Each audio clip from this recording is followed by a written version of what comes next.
Wish he was our only son, Dad said about my brother. 5 years later, I bought their house. They saw me on TV as a CEO. Mom cried. We miss you. I hung up. I wasn't meant to be home so early. I had swapped shifts with one of the other guys at the warehouse, Miguel, I believe, since he needed to pick up his kid. So, instead of the normal 7, I clocked out at 2:15 and decided to surprise my parents by picking up groceries on the way home. Just the essentials, milk, eggs, and frozen pizza for dinner. I did not expect a celebration or even a thank you. That has never worked in our house, but I thought they may appreciate it. Perhaps that would be one of those minor details that got me a hey. Thank you, Dean. That's my name, Dean. I was 28 at the time, and I was still living at home. And believe me, I get how that sounds. I was not proud of it, but it was useful. I was paying off some college debt, saving for a used car that didn't sputter on hills, and attempting to save enough money to move out without plunging into a black hole of rent and ramen. The deal was that I pay $350 each month, clean up after myself, and stay out of the way. The last part was the unstated clause. My brother Lucas, on the other hand, was golden. He's 2 years younger than me, 26, charming, and always knew what to say at the appropriate time. He was the type of student that professors admired in high school, even though he turned in his essays late, the sort who can slam his automobile into a fence and get the neighbor to apologize for putting the fence up. You know the type. To be honest, I did not despise him for it.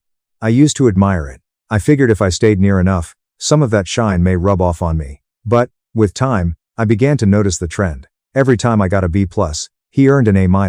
When I received a warehouse promotion, he was unexpectedly offered a higher-paying internship through one of Dad's acquaintances. When I paid off my first student loan installment, Mom hardly glanced at the receipt I taped to the fridge. Meanwhile, Lucas remembered to put his clothing in the hamper, so they threw him a celebratory meal.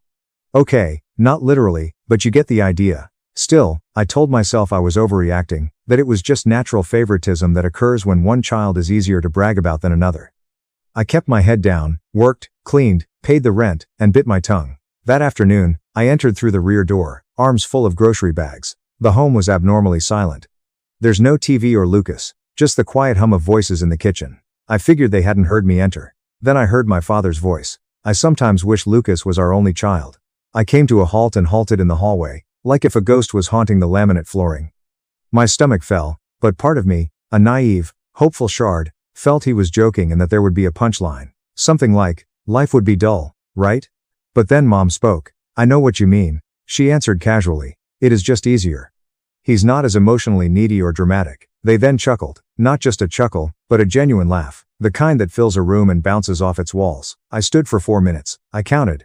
I stood there, grasping the grocery bags, till the plastic cut into my fingers and the eggs sweated through the carton. And then I turned silently, as if I had never entered at all. I opened the door, went back into the sunlight, and walked out silently. It took them 4 months to notice I was gone. I did not bang any doors. I did not compose a theatrical note. I did not post anything online or leave a paper trail. I just disappeared. I took out the remaining $275 from my checking account. I used it to purchase a one-way bus ticket to a city 2.5 hours away, where my college friend Caleb lived. He owes me a favor. We hadn't spoken in months, but when I called to ask if I might stay on his couch for a while, he didn't hesitate. Said, yeah, come through. I told him I needed to start over. I didn't tell him why. The first couple of nights were hard. I felt like a ghost. I kept checking my phone, as if I was waiting for a text that said, where are you? Or, is everything all right? There's nothing. Lucas sent a group chat message about a new whiskey he was testing, and Mom forwarded a meme about cats who dislike Mondays. Not a word about me. Caleb's flat was small and smelled faintly of old clothes, but it was warm, and he didn't ask questions. He worked nights for a security agency, so I had the home to myself throughout the day. I began taking up odd jobs. Unloading warehouses, delivering groceries, and working as a temporary storage facility employee. It wasn't flashy, but it was enough to keep me fed and pay the rent. I opened a savings account at a different bank and signed up for a new phone plan. I rebuilt my life one brick at a time, in complete silence. And, strangely, I did not feel sorry. Not at first. I felt hollow, like if my emotional limbs had been cut and I hadn't realized it. I kept expecting grief to strike and panic to set in, but it didn't. Not until one night, about 1:40 a.m. When Caleb arrived home, he found me sitting on the kitchen floor with the fridge door open, eating peanut butter with a spoon, and crying so hard I couldn't breathe. I believe it was the peanut butter that caused it. My mother used to buy the exact same brand, Crunchy Gold. It was always stored on the third shelf. Seeing it again, shattered something within me. I told Caleb everything that night, From the hallway incident to the 4-minute wait and the sound of my parents laughing. He didn't say anything at first, only sat next to me and let me speak. He got up, prepared coffee, and said, "You're not going back there ever." I nodded. I already knew that. Still, I wondered how long it would take them to discover I was gone. 1 month? 1 month? It turns out it took 4 months. And when they did finally contact out, it wasn't even over the phone. It was a group email. Subject line, family check-in. I opened it, my pulse hammering, hoping to see some indication of worry or question about my well-being. But, no, it was Mom, inquiring whether anyone had plans for Thanksgiving. She listed who was bringing what, asked Lucas whether his new girlfriend was coming, and ended with a passive line. "Dean, please let us know if you're around." If I was present, it would be as if I had just gone for a walk and become sidetracked. That was when the void solidified into something else. Not quite angry. Not yet, but the cold clarity that comes with truly accepting someone for who they are. I did not respond, but I began planning. Not only how to keep away, but also how to ensure they never forgot that moment in the kitchen. That chuckle, that sentence, that option. And that's when things really started to change. I did not respond to the Thanksgiving email. I did not send a text. I didn't even check the follow-up email, which arrived 10 days later with the subject line urgent cranberry sauce or no, but I saw it. I read every communication they sent because I couldn't bring myself to block them. Not yet. I wanted to know how long they pretended I wasn't missing. Thanksgiving has come and gone. I spent it in a diner with Caleb and some of his pals. We all chipped in and ordered the pathetic little turkey dinner special they were giving. We laughed despite slices of desiccated turkey, canned mashed potatoes, and green beans as limp as straws. We talked about ridiculous stuff. I didn't feel like a ghost that night, and no one questioned why I wasn't with my family. 10 days later, Lucas texted me for the first time since my disappearance. "Hello, dude, you okay?" That was it. No context, no follow-up. I stared at it for an hour before deleting it. Not responding, not blocking, only deleting. Then came Christmas. The big exam. I anticipated to receive a call by then, perhaps even a guilt trip voicemail. But, nah. Another group email. Christmas meal plans, complete with a Google Sheets link to see who is bringing what. I was not even included in the spreadsheet. Lucas was ready for the ham. Aunt Lorraine had pie. Mom had mashed potatoes and a festive atmosphere. Dad had a drink. Dean was invisible. That's when it struck me. This was not an oversight. This was not an error. This was their kind of quiet agreement. They pretended I had relocated for work or that I was away doing something else. They could just vacuum seal and store me somewhere, similar to a sun-shaped vacuum. So I made my selection. If they were going to remove me, I'd make it impossible for them to ignore. I began working double shifts. I saved every penny I could. I stopped purchasing anything I didn't absolutely need. Caleb helped me print flyers for freelance handyman services, furniture assembly, TV mounting, and basic repairs. I distributed them throughout the community and taped one to each laundry bulletin board within a 12-mile radius. The situation gradually improved. My savings increased. I wasn't simply surviving anymore. I was stacking cash. For the first time in years, I felt in control, like my future belonged to me. Meanwhile, the texts from home were scarce. January, "I hope you are staying warm." February, "Dad says, hi, Lucas got a new car." March, "Grandma is approaching her 82nd birthday. Are you coming?" I ignored them until April. That's when I received the voicemail. My phone rang while I was working on a leaking faucet at the home of a retired couple. "I saw your missed call, Mom." I rolled my eyes and pushed the phone back into my pocket. But later that night, something prompted me to check the message. Her voice seemed unsteady, not sad, just off. "Hello, Dean. I hope you're doing well. We have not heard from you. I know things have been weird. Maybe we said something incorrect, but we still love you, okay? We actually do. Just let us know you're okay." There was a break at the conclusion, around 5 seconds, before the message ended. She seemed to be trying to come up with something additional to say but couldn't. I almost broke. Almost. But then I remembered that afternoon and how the plastic bags bit into my fingertips. Their laughing echoed down the hall. And suddenly, that voicemail felt theatrical, as if an actor had missed her cue. I did not respond, not even when Lucas texted me 3 days later. "You're being dramatic. Please come home already." That was impressive coming from him. Especially because, while all of this was going on, I began hearing from old neighbors and friends back home. Not directly, but via social media posts shared by Caleb's cousin, who still resided in our town. Things like Lucas finally getting that promotion, or Lucas and Dad going to the golf course together. Family tradition. Family tradition. I hadn't been invited on a family outing in years. Not since I was 22 and began questioning why I was constantly paying my own bills while Lucas had a seemingly endless financial account. And now, at 28, I was essentially a ghost in their timeline. Then came the true gut hit. It was Saturday and rainy. I remember because I had just returned from unclogging someone's gutter and my hoodie was wet through. I was scrolling through Instagram when I noticed it. This is a post from my cousin Sophie. She tagged both my parents and Lucas. The snapshot was a large group shot at a restaurant, everybody dressed up. The caption said, "So proud of Lucas's engagement. Beautiful meal with the family. Ring. Engagement. Dinner with the family." I zoomed in. Sure enough, there they were. Mom, Dad, Uncle Mark, Aunt Lorraine, Lucas's fiancée, a blonde girl I'd never met before, and a table full of happy people. All of them. Every single extended family member that ever attended our Christmas and picnics. And I am nowhere, not even mentioned. I put down my phone. I went outside. I did not even grab a jacket. I just walked until I lost feeling in my fingers, until the drizzle poured into my flesh, numbing my face. Until my lungs ached from the cold. That was the breaking moment. This is not the kitchen conversation, not the silence, not the 4 months spent pretending I didn't exist. It was that photo and that caption. They were creating a life, a family, and a future, and I was not a part of it. Not even a footnote. That night, I did not cry. I did not anger. I did not shout into the void. I wrote a letter to myself rather than to them. It was 6 pages long. I wrote it all in one session. By hand, I outlined everything they had ever said.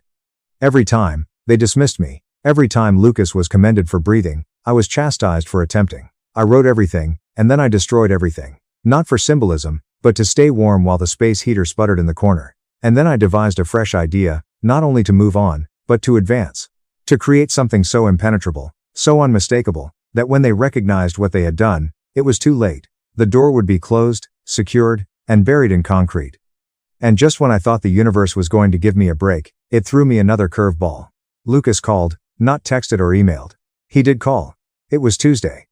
I remember because I was midway through cooking boxed mac and cheese when the screen turned on. I let it ring 4 times before answering. Dean replied, his voice light and nonchalant, as if nothing had happened.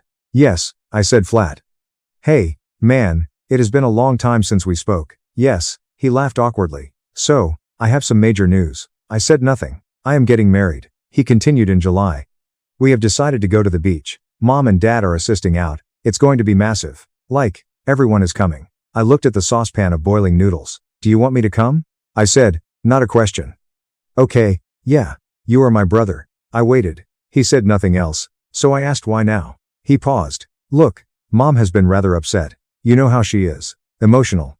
She wants the entire family present. Yeah. And Dad is trying to be cool about it, but he misses you, man. I nearly laughed. Almost. Anyway, he carried on.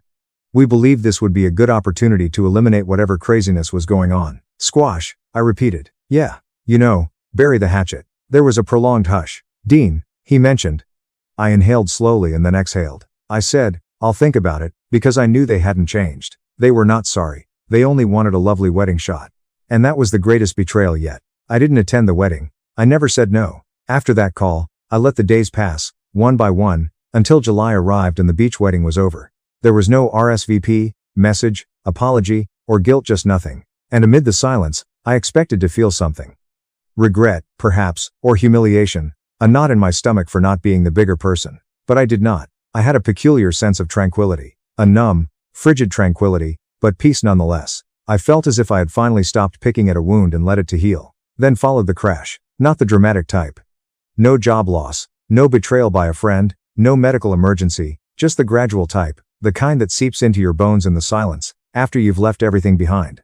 The kind that develops when you're alone for too long and your mind begins to play tricks, whispering that maybe you were the problem, that maybe they were right, that if your own parents didn't miss you, maybe you weren't worth missing at all. I stopped going out as often. I began turning down handyman projects. I told Caleb I was exhausted, which wasn't a lie, but it wasn't entirely accurate either. I spent more and more time on the couch, eating takeout and watching people on YouTube improve their lives while my own stalled. Caleb was patient, but not clueless. You've got to get up, man, he said one night, standing in the doorway with a plastic fork and a half-eaten container of lo mein. You've been in that hoodie for 5 days. I didn't respond. I could not. I just stared at the carpet, as if it had secrets to reveal. You're not them, he said. Do you know that? I nodded, but it did not stick. Not really. He sighed, shook his head, and walked off. That night, I finally looked in the mirror. More than just a glance. I looked. I was pale. My hair was a mess. I had that sunken look around my eyes, which is caused by sleeping too much rather than not enough. My hoodie was stiff with grease stains and dried ketchup. I appeared to have come to a stop. That was the bottom. Not a moment, not an event, but the realization that I had vanished from my own life. The following morning, I showered. It sounded small, but it felt enormous. I washed the hoodie twice and hung it to dry on the balcony like a battle flag. I shaved, trimmed my nails, and had an actual breakfast of eggs rather than chips or cereal. Real eggs.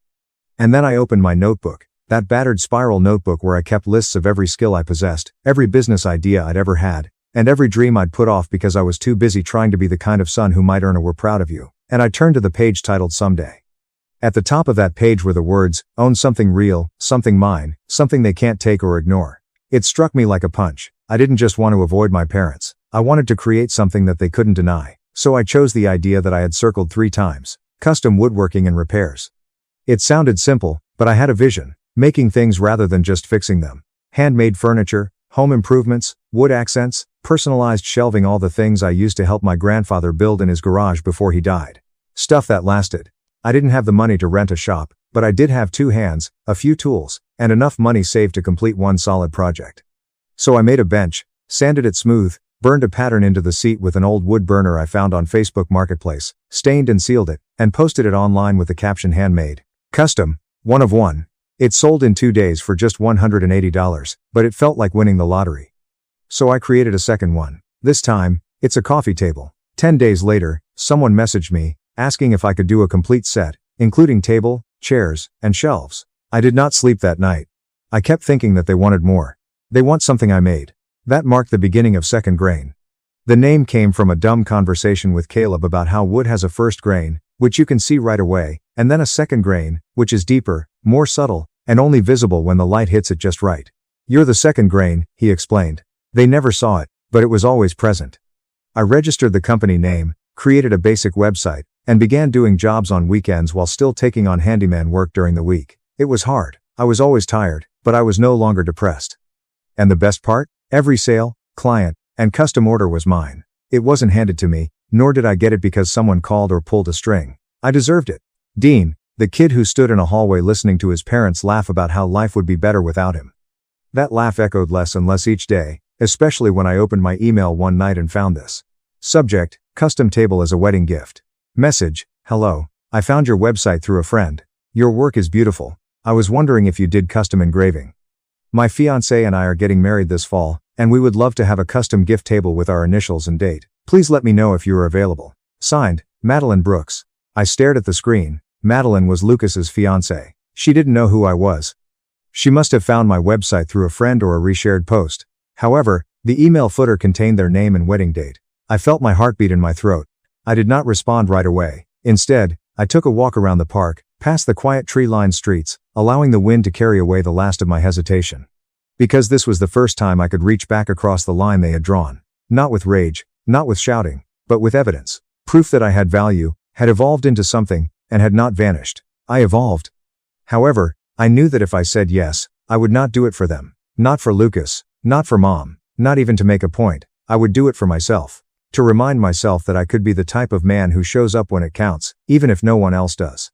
I got home, sat down, and said, "Hello, Madeline. Yes, I do custom engraving and would be honored to help you create something special for your wedding. Congratulations to you both. Let's talk design." No signature, no indication of my identity, just a name and a product. And when I clicked send, I didn't feel petty. I felt powerful. Because they may have forgotten me, but the world has not, and I am only getting started. I didn't tell Madeline who I am. Not in the email, invoice, or final delivery note. I kept it professional, warm, polite, and slightly detached. I let her be another client, another name on the spreadsheet I'd created.